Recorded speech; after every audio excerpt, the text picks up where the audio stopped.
Madame, Monsieur, bonsoir, bonjour. Comme je le dis d'habitude, et tous les jours, cela dépend du moment où vous êtes en interaction avec cette émission. Nous sommes ensemble pour près de 45 minutes d'échange d'entrevue dans la 45 de BEM Télévision, Business and Market Télévision. Merci pour vos abonnements. Continuez à le faire régulièrement afin que nous puissions atteindre plus de monde que possible pour partager des moments d'entrevue, des réflexions, des raisonnements, d'opinions avec différentes personnalités qui défilent sur ce plateau. On va commencer comme d'habitude par ce petit spot publicitaire et on se retrouve juste après.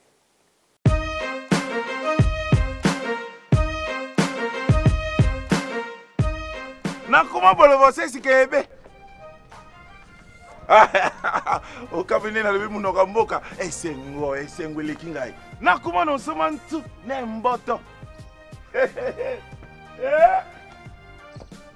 Mbiobe. Na bioki mayete.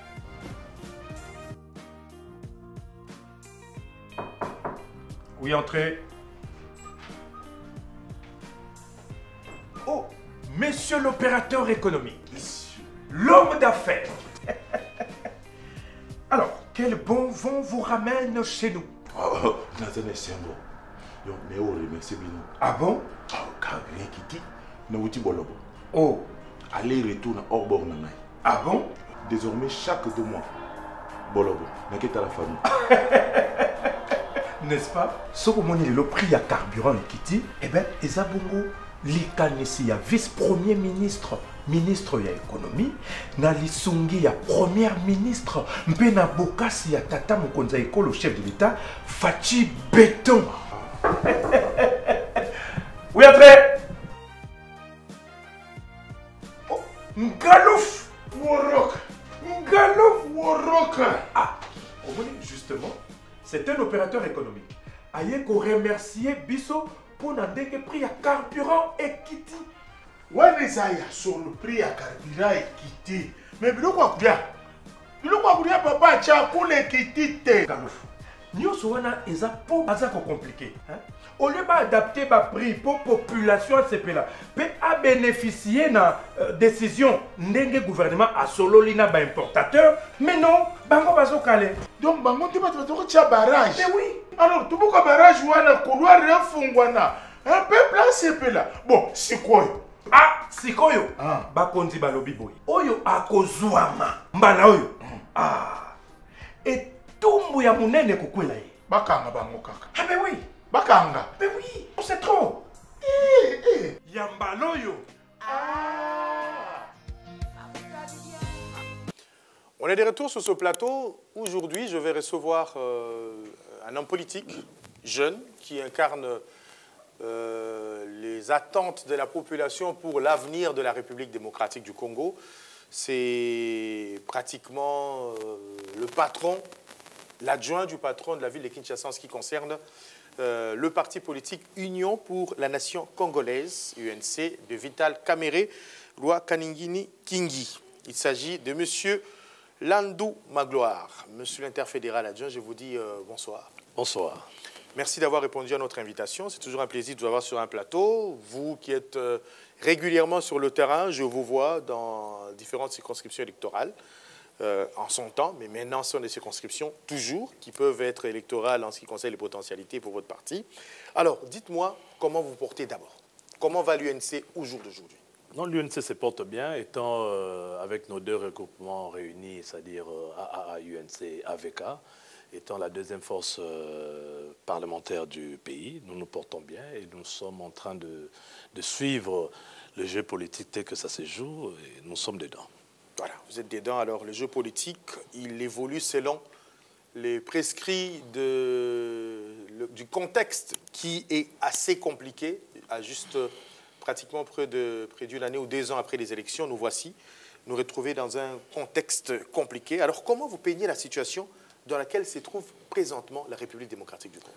Non, il faut c'est un secret de Polichinelle, il faut le dire. La République ne se porte pas bien. Aujourd'hui, il y a une partie du pays qui souffre. Il y a des déplacés, il y a des crimes, il y a des tueries. Nous sommes en train d'enregistrer de morts, ça et là. Il y a des gens qui sont en train de perdre des êtres chers. Il y a des gens qui perdent de maisons. Il y a des gens qui perdent tous leurs investissements de la vie. Donc, ce ne sont pas de situations faciles pour un pays. Mais nous restons optimistes quant à la venue de la paix pour que chaque Congolais bénéficie de ce qui est beau de ces pays. Donc nous pensons, nous au niveau de l'UNC, que chaque chose a son temps et aujourd'hui nous sommes de pros ceux qui pensent que nous devons mettre de l'eau dans notre vin pour appeler à la paix parce que la situation n'est pas du tout bonne. Très bien. Des rébellions ça et là, il faut aujourd'hui le dire, que nous n'avons plus le temps à se rébeller, à s'entretuer, à se rentrer dedans. Le temps est venu pour construire ce pays, parce que ça n'a jamais été construit d'ailleurs. Voilà, très bien dit par rapport à vos attentes. Mais alors, formellement, je vous ai toujours vu au devant de la scène, non seulement vous partagez l'opinion, vous partagez les arguments que présente Vital Kamerhe, mais vous incarnez aussi un certain combat, vous l'aviez peut-être dit, hein, en ce qui concerne le côté pacifique de celui qu'on appelle les pacificateurs, c'est comme ça qu'on l'a surnommé depuis plusieurs années. Et formellement, quel est le rôle que Vital Kamerhe, président de l'Assemblée nationale, en ce moment précis, donc le représentant de la population au regard du fait que c'est lui le speaker de l'Assemblée nationale, donc tous ceux qui sont les élus ont comme speaker Vital Kamerhe. Quel est son rôle dans cette particularité, dans la situation dans laquelle nous nous retrouvons présentement? Écoutez, ici, nous parlons de la Chambre des élus, hein, c'est-à-dire des gens qui sont élus au suffrage universel direct, 500 députés, avec autant de circonscriptions, c'est-à-dire c'est la représentation nationale. Et quant à ce rôle-là, aujourd'hui, il n'y a pas meilleur rôle que de faire des choses qui vont appeler à l'apaisement de la situation, qui va stopper cette escalade que nous sommes en train de vivre.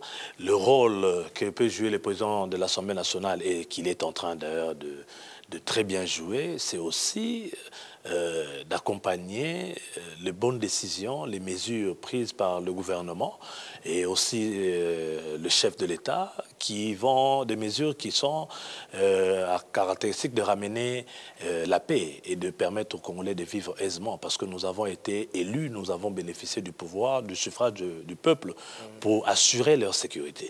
Donc le rôle qu'est en train de jouer le président de l'Assemblée nationale est aujourd'hui très capital. Voilà pourquoi au sortir de sa rencontre avec le conseil spécial qui est du chef de l'État en matière de sécurité qui est en train de consulter à ce moment. L'appel était... Béran Kolengele, le professeur, maître Béran, l'appel était... aussitôt, rapidement, on devait rappeler les troupes à l'ordre pour qu'on mette de l'eau dans notre vin, pour que nous fassions les choses avec accalmie, pour que nous fassions les choses dans l'idée de voir l'autre Congolais comme son frère. Hein, on doit arrêter de se voir comme adversaire parce que l'heure n'est plus à l'adversité. L'heure aujourd'hui est à l'unité pour qu'on fasse face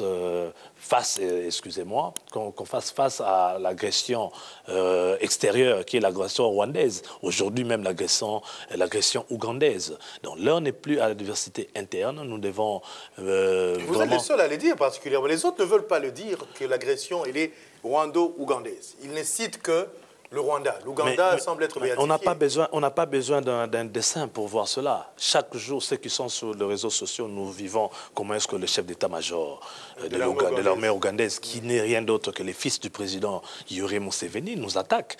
Nous savons tous, quand on parle de M23 et tout, par où est-ce qu'ils ont eu leur bouffée d'oxygène? Par Bunagana. Bunagana, ils font aller à l'Ouganda. Donc, c'est-à-dire que l'Ouganda a servi de base arrière. Donc, c'est une forme d'agression. C'est-à-dire que l'Ouganda a participé dans ce que nous sommes en train de vivre aujourd'hui. Donc, il a le même rôle qu'est en train de jouer le Rwanda. Peut-être chacun avec sa proportion de responsabilité. Mais sinon, les deux ont participé avec ce que nous sommes en train de vivre aujourd'hui dans notre pays. Donc, nous devons les dénoncer parce que si on ne les dénonce pas, moi, c'est une forme de complicité. Le président de l'Assemblée nationale, l'honorable Vital Kamerhe, l'a dit depuis très longtemps, et il cite l'Ouganda. Nous devons aussi les citer. J'ai même posé une question sur mon compte X pour demander pourquoi est-ce que l'Ouganda n'était pas dans les narratifs qui attaquent aussi le Rwanda. Je ne sais pas, je n'arrive pas à comprendre parce que aujourd'hui, on a cette partie-là de la République qui est aussi attaquée. On a une rébellion qui vient de naître avec, je crois, Thomas Lubanga, oui, qui vient de... Mais il a fait d'où? Il a fait de l'Ouganda. Il habite l'Ouganda, oui. Exactement. Donc l'Ouganda est en train de nourrir ceux qui se rebellent. Donc de nourrir les rebelles. Donc je pense quand même que c'est clair. Il ne faudrait pas un dessin pour comprendre cela. Merci beaucoup. J'aime beaucoup votre franc-parler. Monsieur Magloire Landou. Mais vous avez évoqué ces entrevues entre le président de l'Assemblée nationale et les consultations entamées par le professeur Kolongele et Bérande Kolongele. Mais la polémique porte sur les propos justement qu'a tenu le président de l'Assemblée nationale au sortir de cette entrevue, où il dit que ceux qui passent sur les différents plateaux de télévision, ceux qui parlent au nom du chef de l'État, devraient mettre un peu d'eau dans leur vin. Vous estimez que quoi? Nous sommes... Ça a vraiment... nous, dans la presse, on a senti... Notre flair intuitif nous a poussé à sentir une sorte de pique qu'il porterait à l'un des leaders en son temps de l'Union sacrée. Alors, pensez-vous que c'est un moment où on devrait mettre un peu d'eau dans son vin ou bien on doit être coriace ou plutôt radical vis-à-vis de ceux qui pourraient, d'une certaine manière, agir d'une manière ou d'une autre aux côtés de l'ennemi? Non, mais tout dépend du contexte de la justification de ces consultations.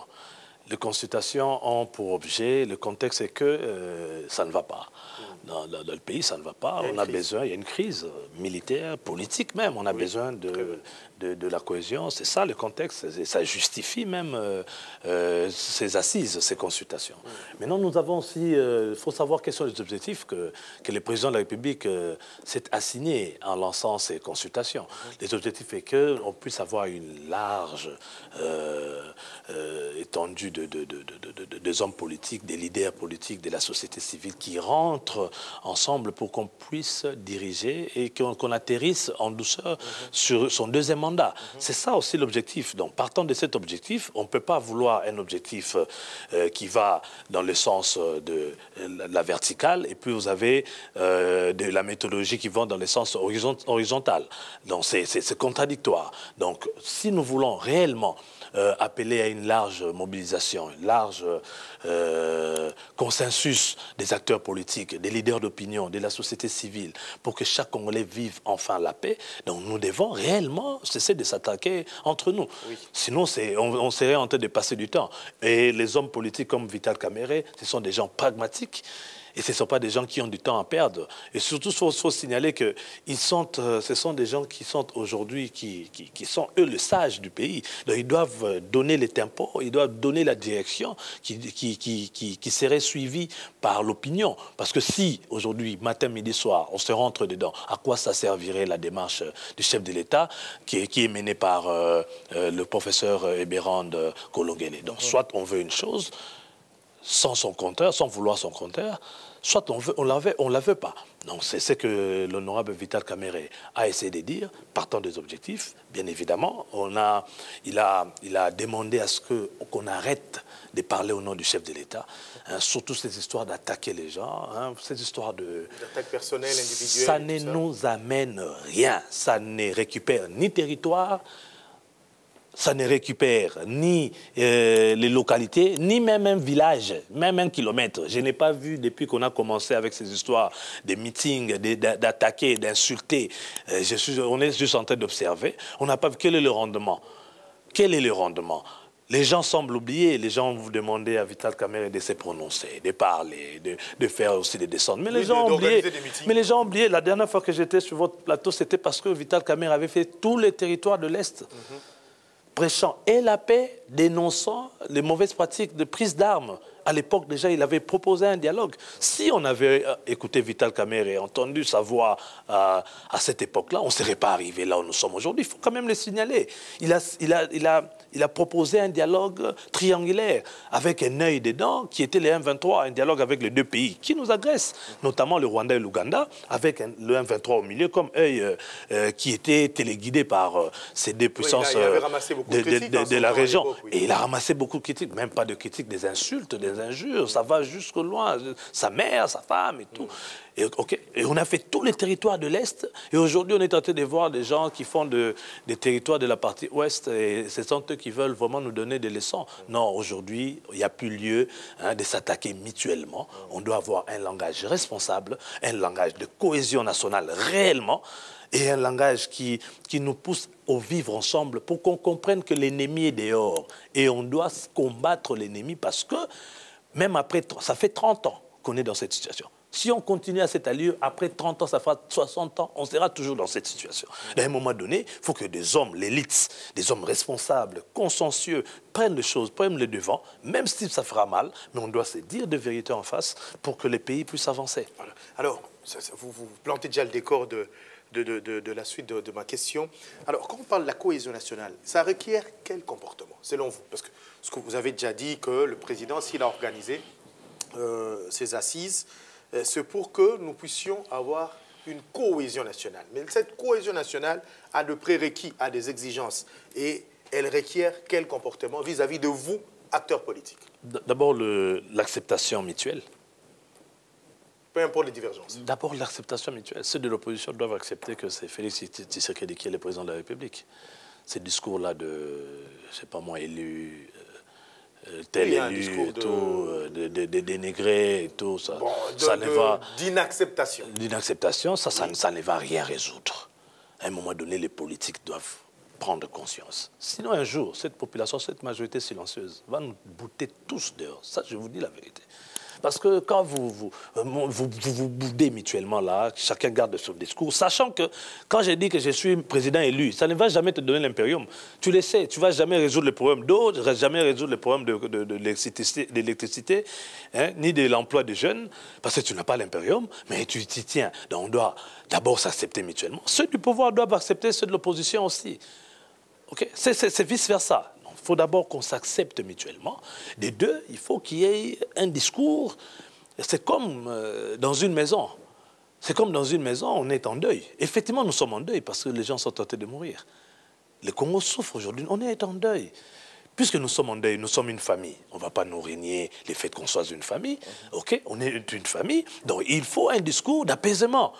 Il faut un discours qui va accompagner cette période, jusqu'à ce que l'on enterre nos frères qui sont tentés de tomber, les militaires qui sont tentés de tomber, de tous bords, même ceux qui sont là de l'autre côté qui se sont rébellés contre leur pays. Il y a des Congolais là-bas, ce sont nos frères. Il y a des gens qui sont de partout, il y a des gens qui sont du Kasaï, il y a des gens qui sont du Congo central, il y a des gens, ils sont de partout, Otuélé, Bazouélé, ils sont là, du Katanga. Donc on doit avoir un discours qui ramène tout le monde ensemble, question de ne plus titiller l'autre, et que cela nous amène à comprendre que nous avons 9 potentiels agresseurs. Chaque voisin du pays est un potentiel agresseur. Parce que nous régorgeons des ressources rares. Nous régorgeons l'étendue, je ne sais pas ce que nous avons comme étendue des terres arables pour faire l'agriculture, est capable de nourrir toute l'Afrique. À un moment donné, quand ces gens-là vont voir que vous avez tout ça, et vous êtes en train soit de danser, soit de vous chamailler, soit de prier sans cesse, à tout moment, ils vont se dire ces gens sont dans une inconscience, au lieu de mettre en place des usines, au lieu de transformer, même ne serait-ce que le jus de mangue, moi je donne toujours cet exemple, même le jus de mangue, on prend des trucs qui reviennent de 8000 km. Tandis que chaque 200 mètres de Kinshasa, il y a un manguier. Oui. Donc on n'arrive même pas à se dire qu'on peut commencer à produire. Avec 100 millions d'habitants, il suffit qu'on ait même 10 personnes qui produisent du jus. Ce sont des gens qui sont des millionnaires. Mangue seulement. Et si on cite d'autres fruits, si on cite d'autres ressources que nous avons, au lieu de se mettre en tête que nous avons, nous régorgeons ce que le voisin n'a pas, organisons-nous pour notre défense et sécurité, nous on passe notre temps à se chamailler. Donc la cohésion nationale requiert une attitude responsable. Ce n'est pas un jeu d'enfant ici. Et ici, j'en appelle, tout comme mon président, l'honorable Vital Kamerhe, j'en appelle aux communicateurs, tant de l'Union sacrée que de l'opposition et tout, vraiment, de bannir tous ces discours séparateurs. Nous savons qu'il y a des gens qui ont eu la responsabilité de sécuriser, de protéger les Congolais. Et aujourd'hui, nous sommes dans une situation qui va au-delà de nos attentes. Aujourd'hui, nous sommes dans une situation où nous sommes agressés réellement. Donc, mettons de l'eau dans le vent. On va se toiser après, on va se titiller après, on va se battre peut-être après, mais boutons d'abord l'ennemi dehors, restons dans une cohésion interne, et cela va nous donner une union sacrée des intelligences qui va ramener le pays vers le chemin du développement, qui va passer vers son industrialisation, son électrification, sa stabilité monétaire, sa stabilité économique, ainsi de suite. Alors, vous pensez que le gouvernement qui va venir pourra atteindre certains objectifs qui répondent à vos attentes? Est-ce que vous pensez qu'avec les prochains gouvernements, on peut espérer respirer mieux que maintenant? Ça dépend de... Et qui doivent en être les animateurs? Exactement. Parce que, visiblement, nous sommes toujours dans la même optique où on voit des chefs de parti, des autorités morales viennent et tout ça, ils parlent, et puis ce sont elles, ces autorités morales, qui vont présenter la liste avec eux-mêmes comme ministres. Rien, qu'est-ce qui va changer finalement? La démarche, les mêmes animateurs. La démarche est bonne, mais l'approche, ça dépend de l'approche maintenant. C'est très important. Est-ce que nous voulons un dialogue sans ceux qui font la guerre? En ce moment-là, on n'aurait rien résolu, qu'on se dise la vérité. L'alternative de la guerre, c'est le dialogue. L'alternative de la guerre, c'est le dialogue. Il n'y a pas autre chose à faire. Même Zelensky aujourd'hui, qui a été bombardé comme pas possible, c'est Kiev qui a été touché, des immeubles tombés, c'est catastrophique. Même Zelensky aujourd'hui est en train de vouloir dialoguer avec Poutine. Même Poutine est en train de vouloir dialoguer avec Zelensky. Il y a toujours des couloirs de négociations qui sont restés ouverts, juste à ce qu'on est en train, aujourd'hui, cette situation a connu un peu d'accalmie. Je suis sûr qu'on ne va pas terminer cette année. La guerre en Ukraine va prendre fin. Donc, il est aussi temps pour nous de comprendre qu'on est en train... Il y a une guerre en interne. Vous voyez, le sénateur américain l'a dit, même sans Rwanda aujourd'hui, l'M23 a eu des localités qui sont en train de lui permettre de faire du trafic aussi. Hein. Le congressiste, il a dit, hein, d'avoir un peu de moyens aujourd'hui. Hein. OK? Donc c'est un fait. Je suis pour ceux-là qui pensent que ça doit être un gouvernement réellement de cohésion nationale, qui doivent tenir compte des agrégats et des desiderata de tout le monde, hein, pour que nous ayons l'objectif recherché. Si c'est seulement un truc comme c'était le cas lors de concertation nationale en 2013, où il y avait quelques membres du MLC, vous vous souvenez, qui ont rallié le gouvernement. Oui. Si ça, c'est seulement le cas, comme le dialogue à l'OIA, où c'était sans le rassemblement, on a eu à corriger après, juste après, on a eu à corriger en allant à la Senco. Oui, mais ça y ressemble un peu aussi aujourd'hui, parce que il y a quand même des leaders qui n'accordent pas beaucoup de crédit à ce dialogue et qui disent qu'ils ne vont pas prendre part à ce dialogue. Là, je peux citer Moïse Katumbi, je peux citer Martin Fayoulou, je peux citer Matata Pogno, je peux citer Denis Sessang, ainsi de suite. Est-ce que nous ne sommes pas encore en train de faire du surplace? Parce qu'on va revenir encore, un gouvernement va sortir, mais les zones ne seront pas représentées. Voilà pourquoi j'ai parlé de l'approche. Le Conseil spécial n'est pas le président de la République. Oui. Pour défaire l'alliance FCC-CACH, on a vu le président s'impliquer lui-même. Les consultations ont été faites par le président pour défaire l'alliance FCC-CACH. Donc je suggère au président de la République, là où l'éminent professeur Kolongele, pour qui j'ai beaucoup de respect et beaucoup d'estime, va s'arrêter, que le chef récupère la situation. Je ne suis pas sûr qu'aujourd'hui, si le chef donnait des invitations à ces gens que vous avez cités, ils vont refuser. Donc, s'ils ne rentrent pas dans les consultations de conseil spécial, je pense que l'option sera encore le président de la République. Et puis, si au niveau des présidents, il y a toujours de quoi, il y a toujours des médiateurs qui peuvent venir entre nous, mais je peux vous garantir que le Congolais, si vous nous mettez dans une salle, vous mettez le président de la République, même avec l'autorité morale de l'AFC, le président Katumbi, le président Kabila, vous les mettez dans une salle là, ils vont sortir avec une solution. Moi, je suis optimiste. Le président de la République aime ces pays, il ne va pas vouloir que les choses s'embroisent pour que les générations futures en souffrent. Okay? Donc nous sommes partisans de la paix à ce jour. On doit prendre en compte... vous savez, la guerre coûte cher. Hein? La guerre coûte cher. C'est énormément d'argent. La guerre, c'est énormément d'argent. Il y a eu des comportements qui ont été menés pour qu'on essaye de réduire un peu le train de vie des institutions, parce que la guerre coûte cher. Et nous avons des collines là-bas à l'est, il fait extrêmement froid et tout. Est-ce que ces moyens qu'on veut mettre pour la guerre à ces jours aujourd'hui-là, est-ce que ça ne peut pas servir à autre chose et on gagne du temps avec un dialogue qui va mettre tout le monde d'accord et on affecte ces milliards qui vont à la guerre pour la construction des hôpitaux, le financement des PME avec un modèle économique local. J'ai toujours plaidé pour ça. Donc ça sera mieux. Le Congolais vont beaucoup plus se retrouver que s'il y a injection de la devise dans le marché que s'il y a la guerre. Okay. Oui, donc c'est un peu la vision qu'on veut pour notre pays. Alors, ce que vous avez dit, je voudrais que vous remémorez en son temps, hein, il y a des personnes qui doivent être remises en actualité par rapport au plan que proposait Vital Kamerhe. Vital Kamerhe, on l'aurait écouté, c'est vous qui l'avez dit, en son temps, au sujet de la crise dans l'Est, la situation serait tout autre aujourd'hui. Alors, maintenant, on va même au-delà. À l'époque, on ne parlait même pas du Burundi, qui aujourd'hui devient aussi un acteur important. C'est cette trilogie qu'il avait présentée, c'est-à-dire qu'est-ce qu'il voyait, qu'est-ce que lui envisageait comme solution définitive. Mais il faut savoir quand même que Vital Kamerhe possède cette expérience. Il a été dans toutes les négociations de paix depuis cette histoire de l'Est a commencé. Il a fait partie.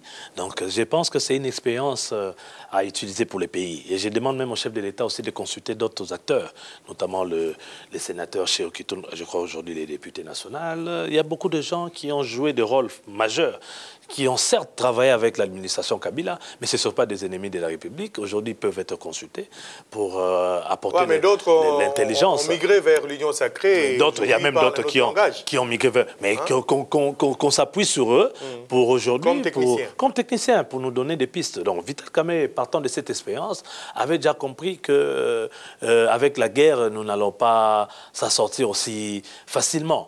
Parce qu'il faut se dire, Vital Kamerhe a toujours rappelé l'épisode où il était avec Cheo Kitundu, et puis de l'autre côté, Etumba et d'autres personnes qui parlaient, selon eux, c'était la guerre à Puito. Il fallait attaquer à Puito, il fallait faire la guerre. Okay? Et Vital Kamerhe, pour lui, il fallait qu'on puisse négocier et organiser l'armée. Donc maintenant, ils ont obtenu le cessez-le-feu, et pendant qu'ils obtenaient le cessez-le-feu, les autres à Puito, l'armée congolaise était en train d'attaquer, et on nous a battus sur terrain. Et on a récupéré Puito. Une grande bataille, on a perdu, et Mouzé était très déçu de savoir qu'il a été trahi. C'est là où Mouzé disait que j'ai été trahi. Et il rappelle les troupes. Donc aujourd'hui, disons-nous... Quand ils disent cela, il y a eu beaucoup de conséquences par après. Exactement, beaucoup de conséquences. Disons-nous que c'est mieux. Vital Kamerhe avait vu à son temps qu'à cette allure, avec les contraintes que nous avons en interne, c'est-à-dire l'état de santé de l'armée à ce jour-là, c'est-à-dire en 2022 quand il parlait, l'état de santé de nos finances, la réorganisation des réformes qu'on devait faire, et tout. Vital Kamerhe avait dit à son temps, face à l'Ouganda et le Rwanda, qui ont eu le temps de s'organiser sérieusement, pour imposer maintenant le rythme sécuritaire dans la sous-région, Vital Kamerhe avait dit, si nous allons comme ça, nous risquons de grincer les dents et on va perdre du temps. Dialoguons avec ces gens, c'est le moment. Et à son temps, il n'y avait que Bunagana qui était pris. Oui, donc il n'y avait que Vital Kamerhe qui avait le souci. Parce que et quelques localités. Nous, on voit maintenant les gens, les Congo. Mais quand Bunagana était pris, vous avez fait quoi? Vous n'avez rien fait. Et vous n'êtes jamais même allé sur terrain. Et la plupart de ces leaders qui parlent aujourd'hui, ce sont des gens qui sont des grandes familles, des familles riches du pays. Faites même des dons. Ça, c'est juste pour... non, nous voulons pas de fantaisie. Ça, c'est aussi le problème un peu de notre classe politique actuellement. C'est l'apparaître. C'est les fantaisies. Nous voulons du concret. Nous voulons du réel.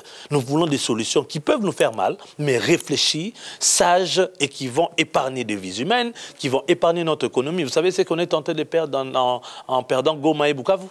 Vous voyez ce qu'on est tenté de perdre. Énormément d'argent. Et on perd énormément. Vous voyez aujourd'hui... On parle de 240 millions de dollars qui ne sont plus déversés dans le trésor public en ce qui concerne le Nord Kivu qui, au travers de différentes frontières, données à l'État congolais pour des 250. Nord Kivu seulement. Oui, si on mettait le Sud Kivu aussi, où il y a Uvira, où il y a des trafics. Aujourd'hui, nous, ici, on consomme le saucisse de Goma. Qui ne viennent plus. On consomme le fromage. Conséquence, ces fromages-là, les Libanais qui nous vendent ici, ils vont augmenter un peu. Oui, ils ont augmenté. Oui. Exactement. Donc, vous voyez comment ça nous affecte tous, chacun. Et il y a des familles, il y a des gens qui sont en famille, qui doivent être en contact. Ils ne sont plus en contact, ils ne se voient plus. Il y a des gens qui étaient à Goma chaque 3 jours, mais ils ne le font plus. Aujourd'hui, il n'y a plus de trafic aérien. Des compagnies qui ont fermé. Qui risquent de fermer. Exactement. Donc, vous voyez un peu le manque à gagner, vous voyez un peu tout ça. Moi, je pense que soyons moins émotifs. Enlevant les émotions, comme Vital Kamerhe l'a dit, quand on veut la paix, on exclut et on bannit l'émotion.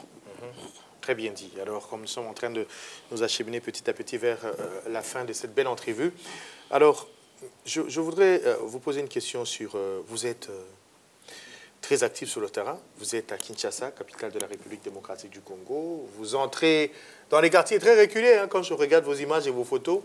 Vous êtes vraiment dans les quartiers que peu de politiciens fréquentent. Comment se porte Kinshasa aujourd'hui? Kinshasa se porte un peu comme le pays. Ça se porte, non, on ne doit pas se voiler la face. Même si nous sommes, nous, là où ça fait, mais on ne doit pas se voiler la face. C'est notre pays, on doit l'aimer. Quand ça ne se porte pas bien, c'est notre ville. On est d'ici, on est grandi ici, on est né ici. Quand ça ne se porte pas bien, on doit le dire. Mais néanmoins, je sens que nous avons un gouverneur qui a un souci. Et moi, je ne sais pas pourquoi, mais j'ai quand même des indices qui me révèlent que le gouverneur Bumba ferait mieux que ses 2 prédécesseurs. Okay? Ah bon? J'ai quand même des indices qui, s'il a un peu de temps, je sens qu'il bavarde pas trop, mais il y a le souci de vouloir faire. Mais il faut noter qu'il a pris aussi les villes, et plutôt la ville, dans une période très délicate du pays, dans son ensemble. Aujourd'hui, je ne sais pas comment ils s'en sortent avec les finances, mais nous voyons quand même une ville qui est ne serait-ce que balayée chaque soir. Pour ceux qui côtoient, ceux qui roulent le soir. Le centre-ville... il est dans des odeurs pestilentielles. Exactement. C'est vrai qu'on est en train de travailler sur des avenues. Je suis d'accord, mais j'ai salué le fait que le gouverneur ait lancé plusieurs chantiers. Oui, il y a des routes aujourd'hui qui sont en béton, oui. Hein, notamment chez moi d'ailleurs à Bandal, entre pharmacie, arrêt pharmacie, et jusqu'à l'avenue Kasavubu. Aujourd'hui, c'est bétonné et tout. Je félicite le gouverneur. Il y a beaucoup de chantiers. J'ai vu aussi chez moi à Kasavubu, il y a Boussoumelo, où on est en train de... Guiringiri, on a lancé des chantiers. Seulement, il y a beaucoup de choses à faire. Et je demande au gouverneur de ne pas rester silencieux. Il faut lancer un programme de sensibilisation, de sensibiliser les Kinois, surtout sur la salubrité. Parce que cette affaire de salubrité, là où nous sommes aujourd'hui, on est à plus de 100 000 tonnes de déchets produits par jour. C'est énorme. C'est énorme. Et ça, avec le maigre moyen de l'hôtel de ville, ça sera compliqué. Que le gouverneur, d'abord, qu'il canalise les recettes, parce qu'il y en a dans la ville de Kinshasa, il y en a plein, qui peut le permettre de faire sa politique, de lui donner les moyens de sa politique, qu'il canalise les recettes, qu'il bouche le trou là où il y a coulage de recettes, qu'il récupère le max d'argent, qu'il mette de l'ordre dans la circulation routière. Ce n'est pas normal dans une grande mégapole comme la Kinshasa qu'il n'y ait pas de feu rouge, qu'il n'y ait pas de feu de signalisation. Il y en a à peine qui fonctionnent 24 heures sur 24. On peut assister que 5. On a combien de carrefours? Et vous voulez que les embouteillages terminent? C'est compliqué. Que le gouvernement s'implique. Les Kinois ne sont pas compliqués non plus. Salubrité. Il faut une forte sensibilisation. Il faut une forte sensibilisation. Vous le faites au niveau de l'interfédéral de l'UNC? Ce qui est vrai, nous sensibilisons, mais le leadership du gouverneur est aussi attendu dans notre chef, dans les chefs de partis politiques qui ont des assises dans la ville de Kinshasa, pour l'aider à l'accompagner. On peut avoir des séances de travail, on peut lui donner, de faire des propositions, parce que nous avons les fédérations dans toutes les communes, donc nous avons des rapports quotidiens de partout, donc nous avons besoin qu'ils puissent réussir. Bumba, c'est un Kinois. Bumba, c'est un jeune comme moi. Je peux que donner la chance pour qu'ils réussissent. Ngobile, excusez-moi, est de la génération de mon père. Kimbuta même. Donc je ne vais pas lui donner. Non, mais écoutez, j'aimerais bien que Bumba puisse. J'aimerais bien que Bumba puisse. Mais les jeunes, ils ont toujours été aux affaires en République démocratique du Congo. Je suis d'accord. Quelqu'un m'a dit, je parlais avec un vieux, il m'a dit, mais quand vous dites les jeunes, Lumumba, il avait quel âge? Bien sûr, je suis d'accord. Je suis d'accord. Je suis d'accord. Souvent, quand on s'en prend aux vieux, ben, nous-mêmes, est-ce qu'on fait mieux que... Non, c'est aussi, en fait, le problème, c'est la manière d'en arriver. C'est que le vieux nous ont mis dans des situations comme quoi il faut djalélé, hein, il faut être dans les djalélos pour arriver par là. Quand un jeune se met déjà dans les djalélos, il compromet son éthique, il compromet son intégrité. C'est fini, tu réponds à quelqu'un. Et quand tu réponds à quelqu'un, c'est que tu es entré dans un système que nous sommes en train de combattre. Donc voilà pourquoi nous évitons ces pratiques de djalélos. Nous sommes rationnels. Je suis de la mouvance... au pouvoir, certes, mais quand ça ne va pas, je l'ai dit que ça ne va pas. Je peux le dire. Exactement. Et je voudrais quand même avoir, je ne peux pas vous rater ce plateau, hein, parce que je vous ai aujourd'hui, vous avez toujours été, vous êtes toujours avec l'UNC, vous parlez en bien de l'UNC, et est-ce que vous êtes comme ceux-là qui, une fois qu'ils quitteront l'UNC, ces bateaux de Vital Kamerhe, tiendront encore des discours...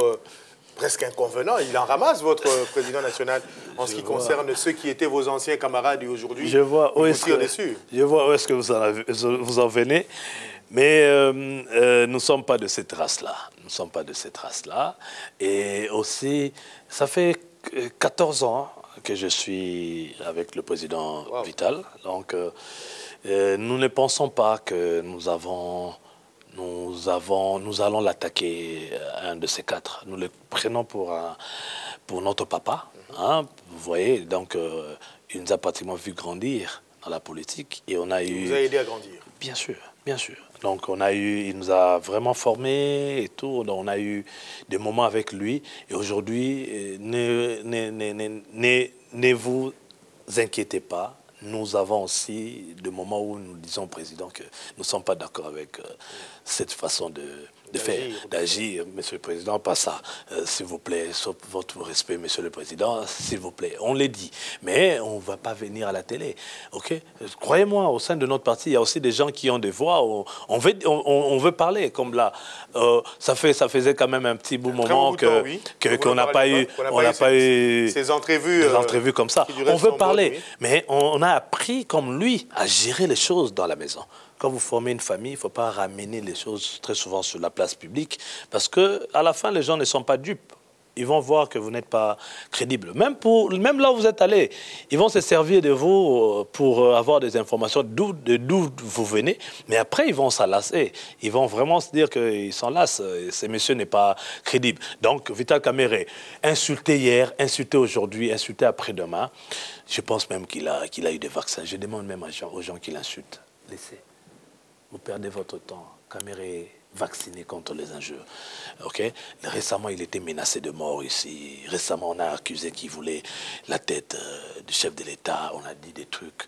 Donc, il considère que ce sont des... Les émotions sont en gestation. Il considère que ce sont des enfants. Ils sont en train ils sont émoustillés pour mettre un peu de l'huile au feu. C'est pourquoi il a demandé au chef de mettre un peu de loi, parce que ce n'est pas facile pour nous, surtout au niveau de l'UNC, de supporter de temps en temps, de voir comment notre leader est insulté à longueur de journée. Et ce n'est pas que nous ne savons pas le faire, mais seulement ça ne ramène rien au Congo. Très bien. Le Congo ne va jamais gagner avec les insultes. Très bien. Même quand j'essaie de vous titiller un peu, vous êtes vraiment sur la droite ligne, vous avez du mal à vous égarer du chemin sur lequel je voudrais vous lancer.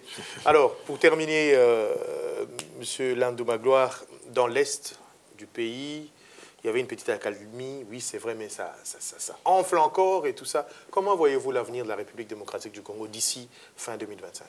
Vous savez, on doit être responsable. Nous devons prendre les choses avec beaucoup de tact, avec beaucoup de responsabilité, et les leaderships qu'il faut.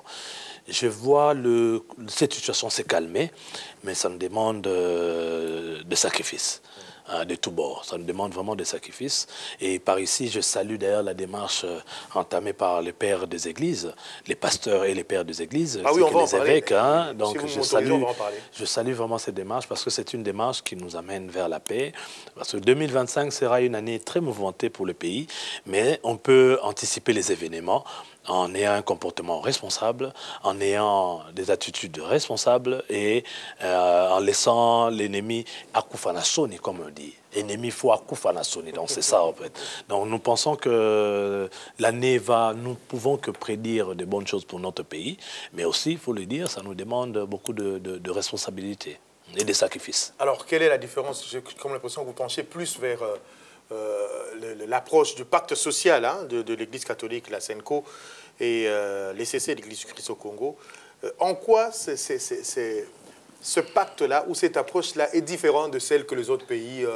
voilà, hein, il y a une sorte de mutualisation entre l'accord de Nairobi et de Luanda et tout ça. C'est ce que veulent les autres pays. Mais vous semblez, j'ai semblé un peu vous sentir beaucoup plus amoureux de l'approche de l'Église catholique, la SENCO. Pourquoi? Non, la différence, elle est au niveau de sa congolité.